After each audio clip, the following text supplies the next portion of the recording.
GMA Regional TV, yan, nakigaduyog sa pagtimaan sa World AIDS Day kagahapon na gagisalmutan usab sa nagkadaiyang stakeholders. Ano ang report?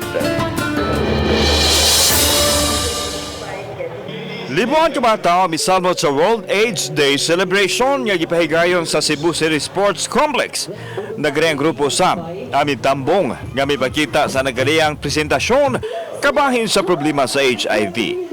Tinguha sa kalihukan ang pagpukaw sa katawhan may tungod sa nasinating stigma o diskriminasyon sa mga persons living with HIV. Right to access testing and counseling services. Pili basahon na to together ang salanini. Right to access testing and counseling services.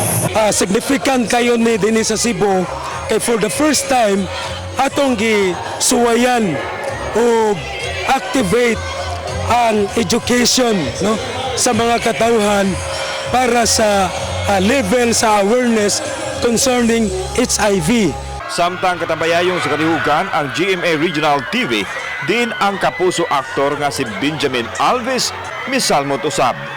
Gawa sa pagdalit og awit, apel usab kini sa miperma sa Memorandum of Agreement kauban ni GMA Cebu Station Manager Ann Maritan ug sa mga organizers. Nakakatuwa po na bilang isang kapuso, nakakataba po ng puso at nakakatuwa po na nakakatulong kami hindi lang sa pagiging artista, sa pag-entertain, pero sa mga advocacies po namin. Gitapos ang kalihukan pinagi sa pagpurma og human ribbon sa Hawaran sa Cebu City Sports Center. Kauban si John Solon, ako si Alan Domingo. Balitang Bisdak.